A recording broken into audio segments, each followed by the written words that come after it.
Hello, everyone. Thank you for joining us today. My name is John Pace, and I lead GRF's Outsourced Accounting and Advisory Services Group.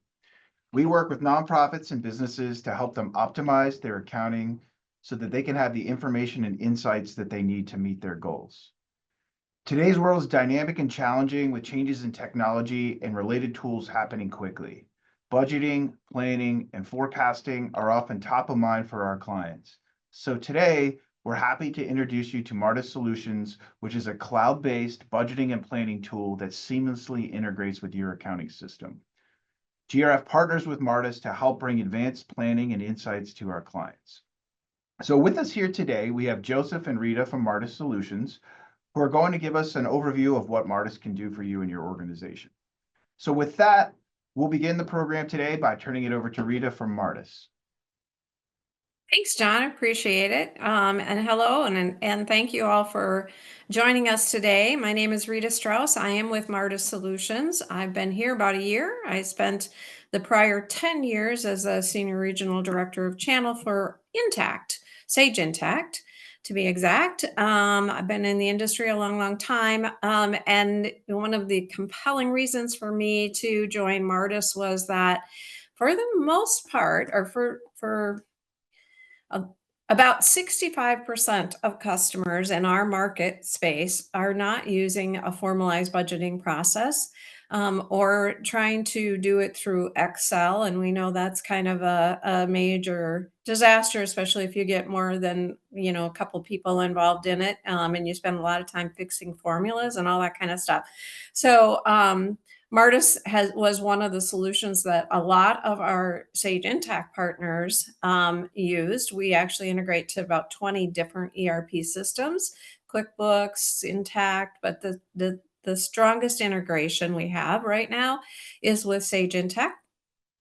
Um, a lot of people are looking at us because it's a very collaborative tool. You can get more people involved in the budgeting process. It holds people accountable to their business line. They can be looking at that. You can make adjustments throughout the year. So there's a lot of really positive things about it. Joining me today is Joseph Plagy. Joseph is the director of our services team. He'll be doing the demo. One of the things that I ask of you as a participant is think about your business. And if there's questions that you have, there's a Q&A box here that just go ahead and submit your questions in that Q&A. Joseph will pause as he's going through the demo of the product and ask John for, any questions that are in the box. We'll try and answer those on this presentation. If for some reason we haven't gotten to your question, by all means, we will have GRF follow up with you, and they'll make sure that we get an answer back to you. But make this kind of own this so that you get the answers that you're looking for in why this budgeting solution might work for your business. With that, I'm going to hand it over to Joseph. All right, thank you, Rita. And I'll get my screen share going here. Just 1 second.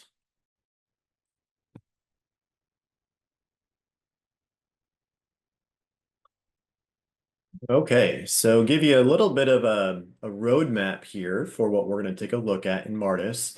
Right now, I'm just on our dashboard area. We have some pre-built reports to toggle through here. The other things that we're going to dive deeper into, though, will be related to the planner section. This is where we build budgets or do new forecasts. There is a personnel module as well for budgeting headcount. And then we have a cash flow forecasting piece that we'll take a look at towards the end.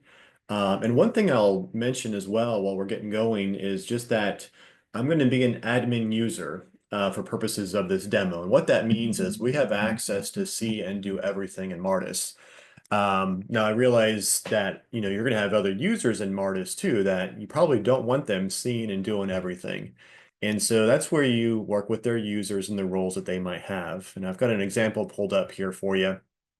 So someone like Ed, when he logs into Martus, you'll see that he's going to get access to the dashboard financials, which is where we're going to start in a second. The planner area to budget in his worksheets. not personnel. That's going to be off limits to him in this case, so he didn't see all those details. And then certain other features that he just doesn't need.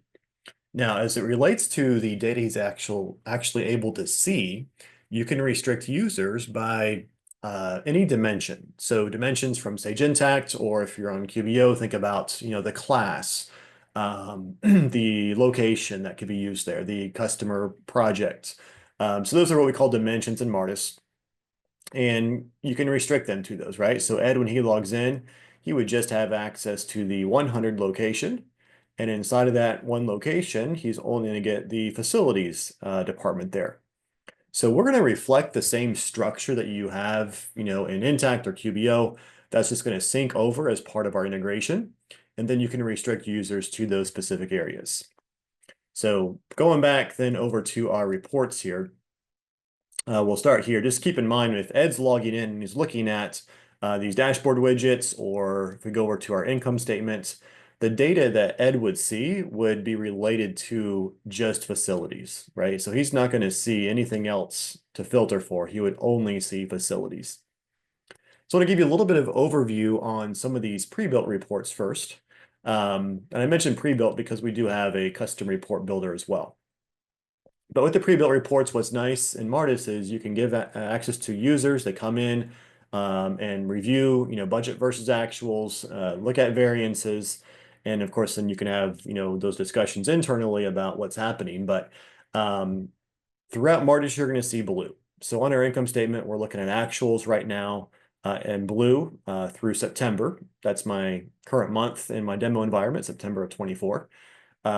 Budget for September, that monthly variance, where you see red, that's bad, black is good, keep it simple there. And then year-to-date actuals budget, year-to-date variance, annual budget, and what's remaining. Now, I'm going to first drill in. So I mentioned blue being drillable. We could drill into office supplies there on the actuals, and it brings in the transaction detail. So you can see the amounts, the dates, memos, and then how that was coded for our Intacct with Sage Intacct.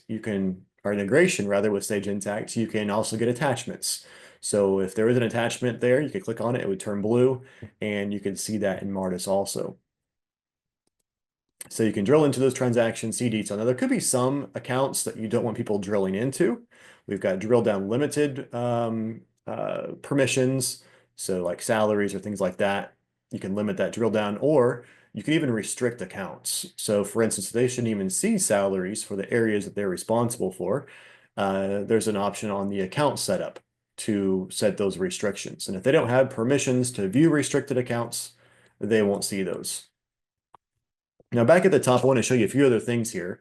You'll notice the dimension filters, right? So I can slice and dice this data, putting in those different filters, projects, and so forth. You can also quickly modify the view on this. So what I mean by that is right now we have it set to the account view on the rows, but I could say, let's just kind of roll that up a little more summary level of account categories and get those groups of accounts like that. Or you could also put a dimensional view on the rows. So you can see it's real simple just to change this, and they can get the views that they want to see, set them as a default, or even save it as a report and get to that the next time with a click of a button. Columns are very similar, right? So I can also say on the columns, instead of showing all the months year to date, just show me the current month and year to date. And maybe I want to go back in that account view to see the account detail, just current month. So you can do that. You can also do it by quarters, year over year, or even expand the columns by any of those dimensions. So those are real easy reports. They're pre-built and have flexibility that you can modify the views with. That's on the income statement. There's, we talked about the transactions. There's a forecast. There's some other analysis. One of the things I'll mention with the integrations, both QBO and Intacct here, is there's a nightly sync that we have with both. And that's going to bring in updates to the actuals that we're seeing on the reports here. So like this one, we've got actuals through September and then budget for the last few months. So quick forecast, basically saying if we hit budget or make budget the last 3 months here, this is where we're going to end for income. Same thing, of course, on cost of goods, expenses. And then you also see the variance over here to the right based on that current budget. Now you can have multiple budgets. We'll get to that here in just a few minutes, different forecasts that you might bring in to report against your actual as well. All right. So again, several different pre-built reports. We don't have time to go into all those right now, but very easy to use. The other thing here is the report builder. So if there are certain reports, even with the flexibility that are built into them, just wasn't quite giving you what you're wanting to see, you can come here. There's templates to start from. You can start from scratch, add a new one from scratch, and then also, put other formatting in place, do like KPI cards, or even other graphs and charts on those reports. So here's a butterfly report that I called it because I've got my wings being the current month and then year to date on the right with my accounts going down the middle.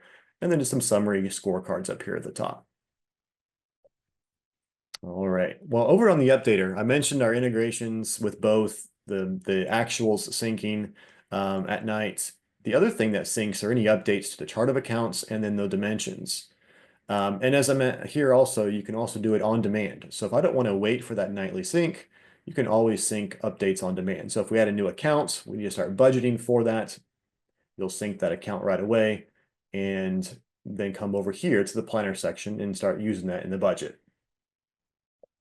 So I'm just going to pause there. I don't see any questions just yet in the Q&A. I don't know if there was anything else that might have come from not through the Q&A. Not seeing that just yet. So again, a reminder, if you have questions, we'd love to address those as we're going through. But on that budgeting notes, let's head over there. So a couple things I'll point out. Number one, in the planner section, this is the main area for the budget. I'm on planner setup right here. This is really kind of an admin area to get a new budget set up. And so you're going to see create budget. And you can start with an empty one, which just as the name implies, there is nothing in that budget. No worksheets, no nothing. You can build it from scratch. Not very common to do that because there are more automated features where you can say, I want to base it on a prior year's budget, or I want to base it on my prior year's actuals. So if we were to do 25, it's going to say pull 24 actuals and remaining budget. So I'll just select that, and you can see you choose your source budget. You could have different versions or different forecasts to pull from as well, and use that as a starting point for that 25 budget. So really easy to get a new one created. If you do it like this, which I've already done actually, it creates all of the worksheets for you. You're going to see over here the worksheet management. All the worksheets are already created, and then users log in and they're going to budget in their worksheets. Now, on the planner summary, before we get to those worksheets, Martus here has a very collaborative environment, right? So what I mean by that is users log in, they're all working in the same system on the same version. And the way we facilitate that collaboration, I'm going to drill into the budget now, is through budget worksheets and user permissions. So this is showing us all the different worksheets defined by those dimensions where someone has budgeted some office supplies. Now, the point I want to make here is as users are working in their areas of responsibility, right, these different worksheets, Martus will take everyone's work across all of these areas and consolidate that in real time into one overall budget, which is the summary screen here. So you can see everybody's work coming together in real time, and then the effect there on the bottom line of that budget. Now, you're going to have reports over here in the budget area that are pre-built. You want to do analysis, for instance, look at the trailing 12, how that compares, annualized comparisons there, last year's actuals, budget, right? So you can do different analysis on it. There's side-by-side comparisons. So if you do want to put them last year to this year side by side, or actuals, right? And see those differences. Really easy to do it side by side. In fact, let me just show you that real quick. I really like this because trying to do this in Excel just is not fun. So let's say I want to just quickly take last year's budget and put it up against this year's that we're working on. We'll hit load. And you can see I really just copied it forward from last year. I haven't started on income just yet, but I started modifying expenses. And you can see salaries adjusted from last year to this year and other expense items as well. So you can do up to 5 actually. That'll compare 4 back to the main base budget you choose. So if I wanted to also compare a 9 plus 3 forecast that we've got here back to the original budget of 24, right? You'll see those differences also. And you'll see over here the same opportunities to modify rows. Of course, put your filters in. So if I wanted to see, well, let's just do it at a little departmental level. summary view there. How are they stacking up against the original budget? You can do that as well. And by the way, any of these reports that I'm showing so far, they can be exported to Excel or PDF. And if I hover on this view, I see those differences like this. All right, let's go to the worksheets. That's going to be really the main area for users when they're working on a budget. Before I click into one and actually do that with you, notice over here to the right, you'll see the status. Most of these are still open. Right now I've got a filter in place. There's other worksheets here, but I've just filtered for my 100 location. Most of these are still open, but there have been a couple that were submitted. One's still waiting approval. One's been fully approved. So what's going to happen is when someone submits their worksheet, it'll send an email to whoever that approver is. You could have more than one at different levels. And that approver comes in to Martus, they'll review the worksheet and then approve it or deny it and leave any comments back to that user. Now, if this was denied, would have unlocked the worksheet and clicked that button so that they can go back into Martus, make their updates, and resubmit it. All right, so how do they actually do that? So we're going to come over here. We're going to go into one of these, the pencil icon, to edit. And we're going to come in here to our location 100, department 200, and talk about the typical user experience now. So I've got some budget lines working on 25's budget here. Most of these are all blank right now. This one we'll come back to after a few minutes. But as far as getting these lines here, I can add budget lines. These will just be the accounts that you have in Intact or QBO, whatever your accounting system is. And I can say, let's add a new account, or if I don't want to add any more accounts, maybe I don't want to budget for something next year that was here already, I can also, of course, select lines and delete those as well. Now, these budget lines are actually here because of current year activity or budget.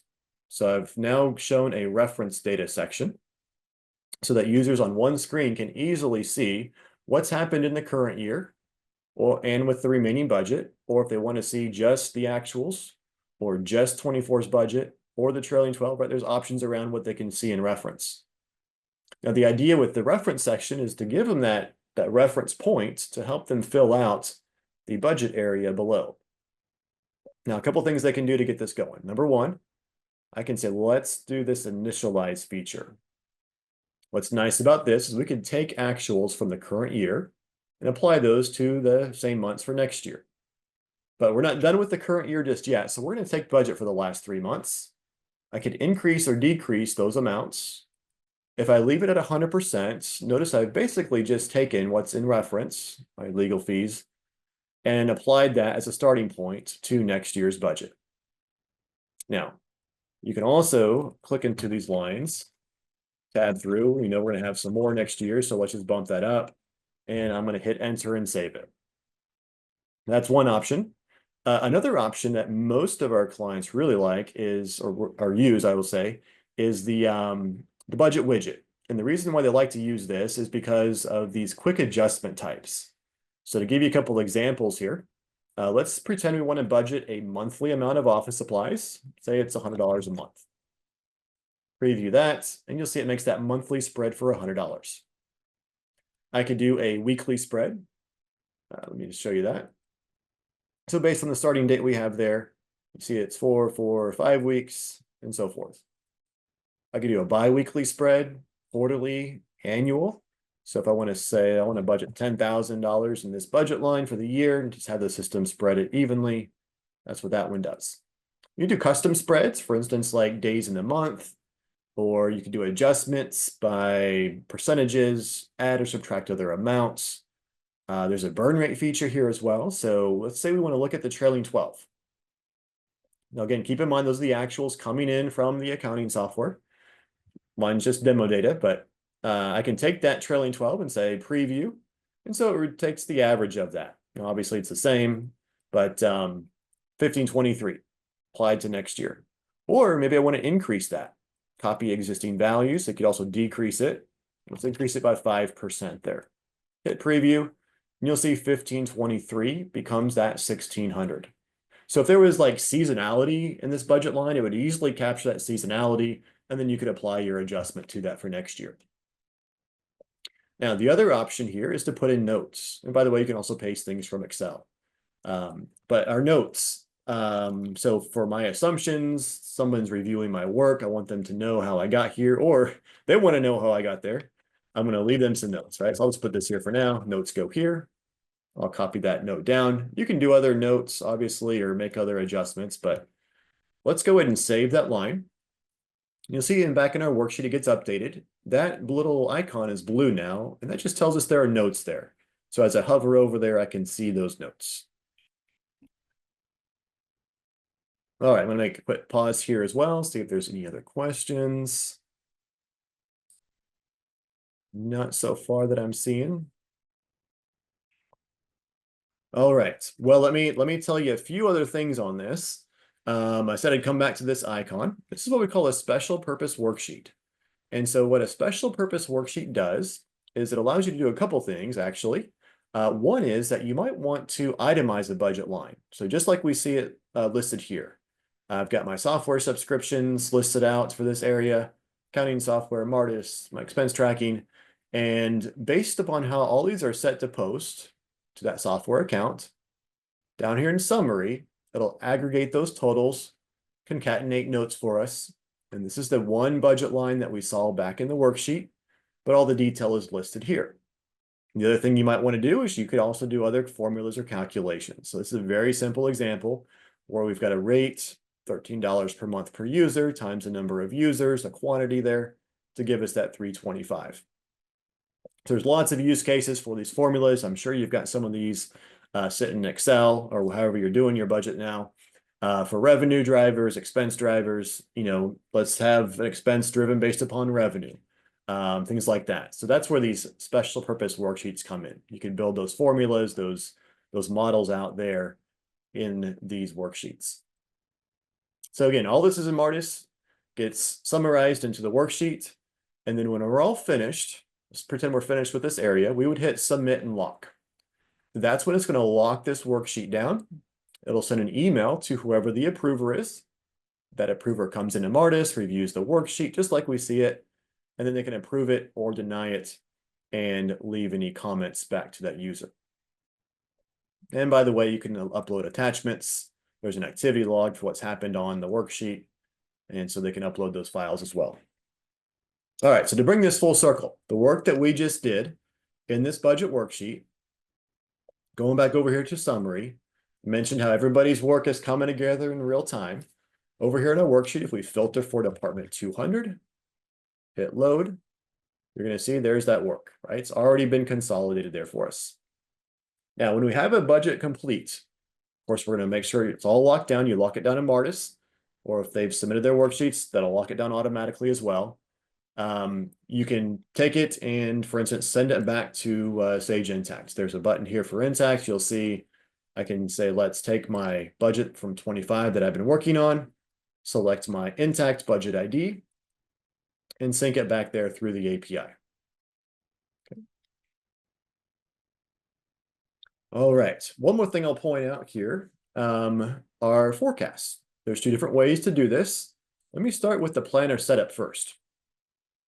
I was coming over here earlier to show you how we create a budget, right? Get one set up where you copy one forward or use actuals, right? You have those different options.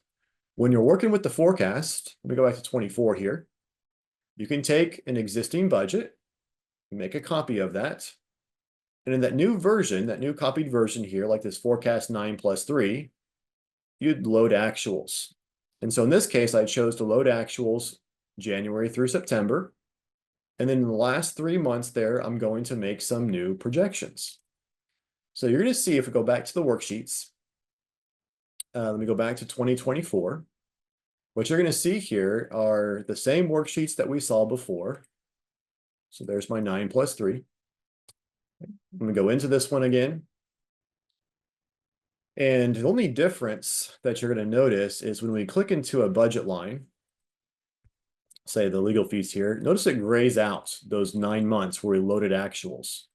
I've got the last 3 months open to make those new projections. Same tools are available to me. I can use the budget widget. I can use an SPW, but any updates only apply to those open 3 months.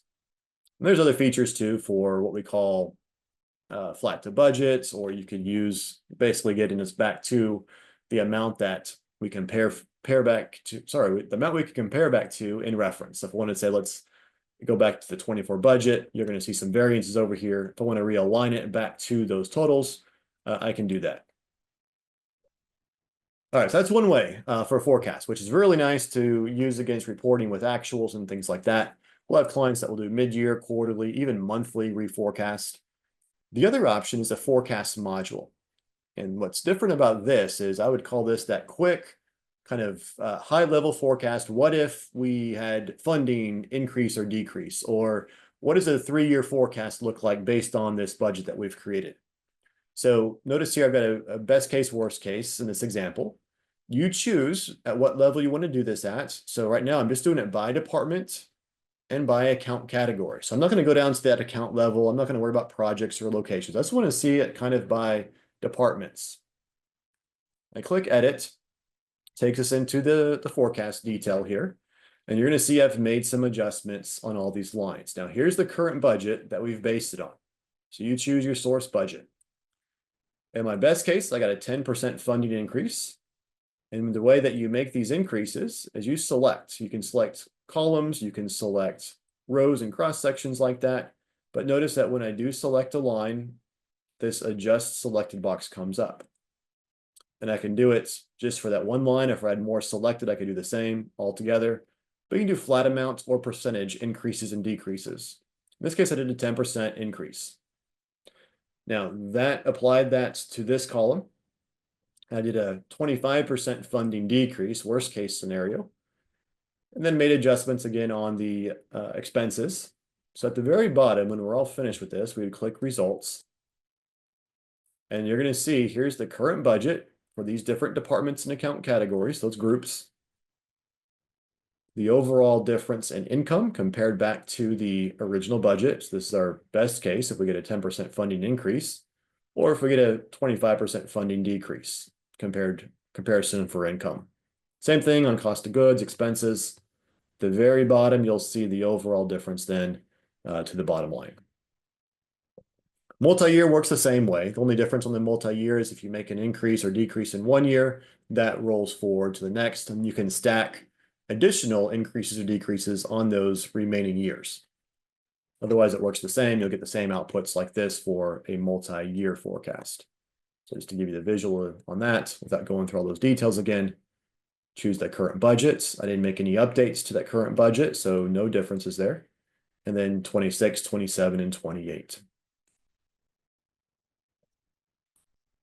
All right, so letting me move us to our personnel section next. I'm not seeing any questions just yet. So again, if you have questions, feel free to put them in the chat. Happy to address those. In the meantime, I'm going to go over here to our personnel section. And notice in personnel that we can have multiple scenarios here as well. So you might start with a base scenario for personnel. And once that's all ready, do a quick copy of it and go into that new copied version and say, what if we did some COLA adjustments? It is going to be position based. So these scenarios have positions in them. Of course, you can upload the positions that you all have at the organization. Those positions can be associated with employees as well. You don't have to have an employee there if you don't want to go to that level of detail. But you can also do vacancies, right? So vacant positions. We have an option for pooling positions. So if you want to even like pool our counselors into one position for that specific area, and say instead of having one by one listed out, let's have one position that represents 7 FTEs. So you have options around that. Now I'm going to go into one of these. We'll take a look at our controller here. And our controller is Walter. I've got a position type associated with him. So you can create these. These are all user defined. Just a way to group positions for reporting purposes inside of Martus in the personnel section here. So I want to see all clerical or clinical or executives, right? You can report on that here. There's that pool option. Then a few other things that we're tracking on the positions. Here's that FTE. You could have start and end dates. If it's left blank like this, it's just telling Martus I need to budget all 12 months. Otherwise, if you have a start date for a certain position, like mid-year, you can stick that in so it doesn't calculate for the first 6 months. Or if someone's seasonal, right, stick those dates in so it only calculates for those periods. And then down below are the dimensions, and these are where they would hit the budgets, right, those budget worksheets. If you do need to allocate someone, say Walter needs to be allocated to a couple of their departments, we have allocations for that as well. And by the way, I didn't mention before, but you can also allocate other overhead, costs and things like that in those worksheets. And then last on this position, the pay types. So these are the different ways that employees are compensated: salary, benefits, taxes.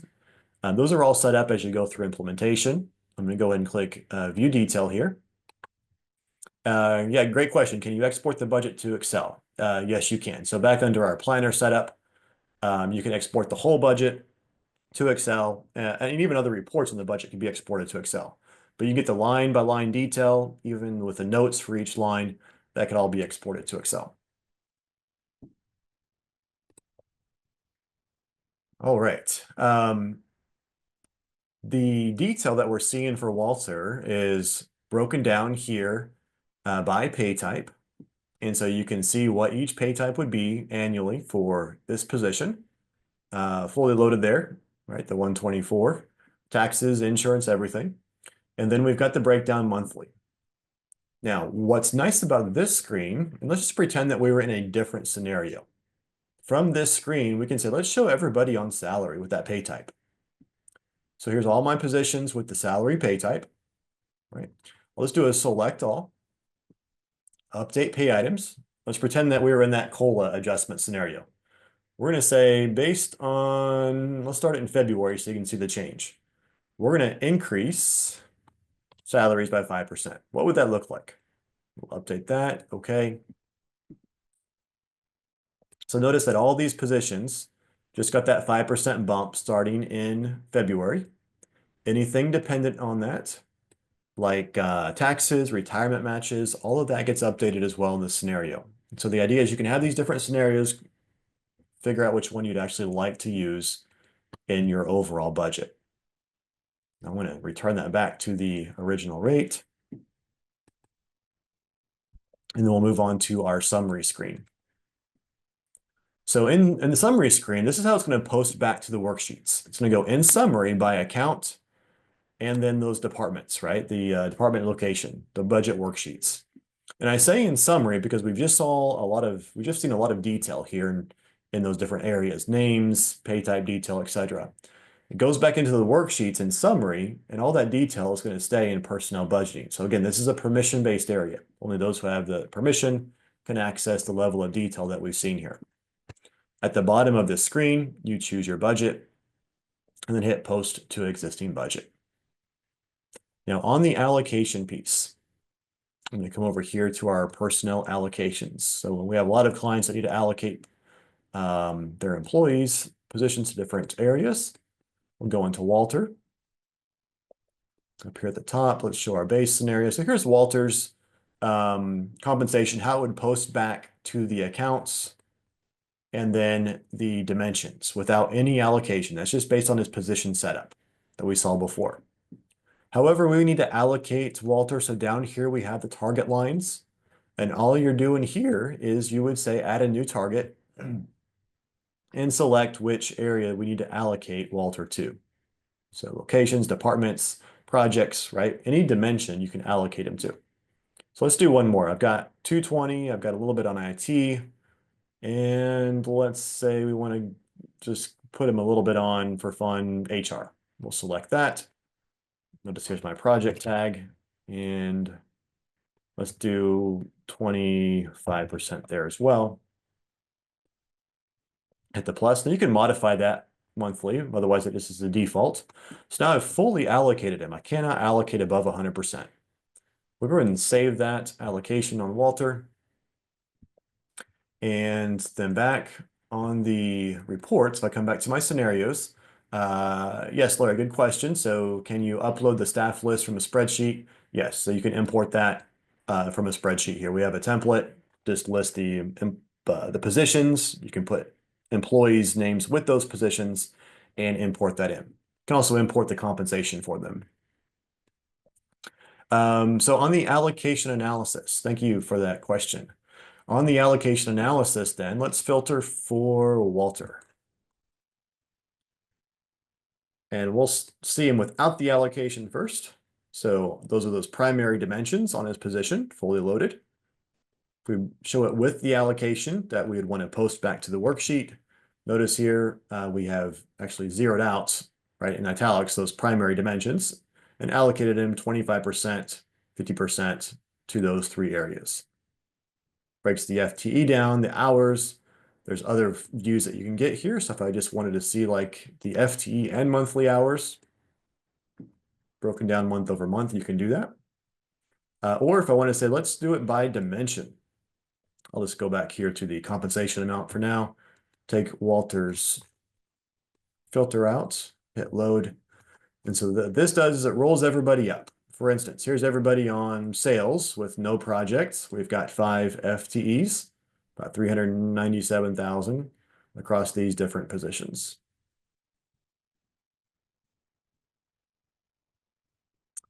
All right, so there are other reports here we won't get into right now, but before we move from personnel, just to see if there's any other questions that you guys might have here.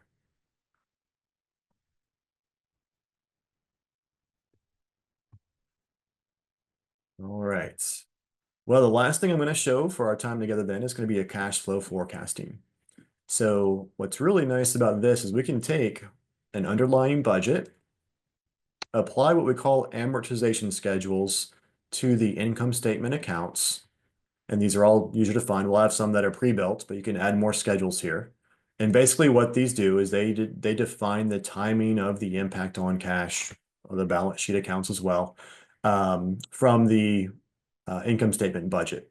So for instance, if an account, say an expense account, had this schedule, month 1, 100%, it's saying we've budgeted $100 in January, and then in February, we expect to pay that out fully, $100, therefore cash AP is decreased in February.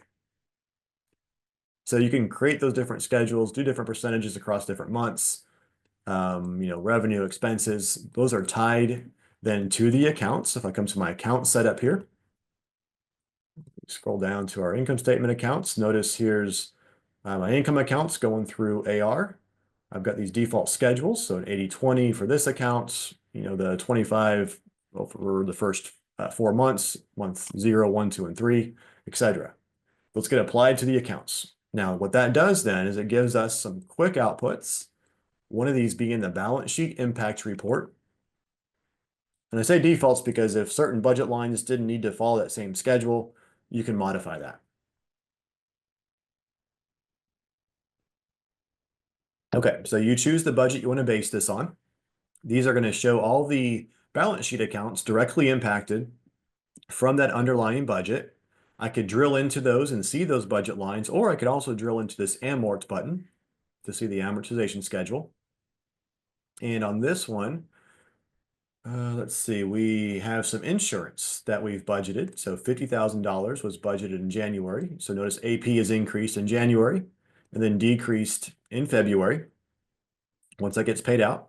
And our prepaid, as we recognize that expense, we're going to decrease that prepaid. Okay, so that's the balance sheet impact. Drill into it and see those underlying schedules. Projected balance sheet. Okay, we'll choose the budget we want to use here. And it'll break it down based on the balancing dimension. The QuickBooks company intact. If you have different entities, it'll break it down by entity. And then also you'll see the overall impact on cash based on the underlying budget. So if we have a starting balance of 520 on cash, goes down 83. Now we're at 436. And the same thing on the other balance sheet accounts. So if we look at the prepaids, right, that one example we showed, it's being decreased as well. All right, the last one I like to show is my favorite, the statement of projected cash flows. Choose our budget. The reason why I like this one is because it shows us the why. Why is cash projected to increase or decrease? Is it from our operating activities? So this change in net assets there, that's going to tie back to the overall net gain or loss coming from the budget, right, that we've chosen. on a monthly basis. And then on the investing activities, you could also build in, other PP&E expenditures that we're looking to do. Financing activities can be built in as well. And of course, at the very bottom, we'll see that overall impact on cash, or projected balances on cash, I should say, for each month there. All right, so a couple of things I'll just mention in passing here. Everything I showed today is in our Plus subscription tier, except for cash flow forecasting. That's our premium subscription tier. So we have different tiers, and there's more features that I didn't show, but I showed you really the meat of Martus today. And if there's any other questions that you guys have while I'm still here, go ahead and drop those into the Q&A, and happy to address them.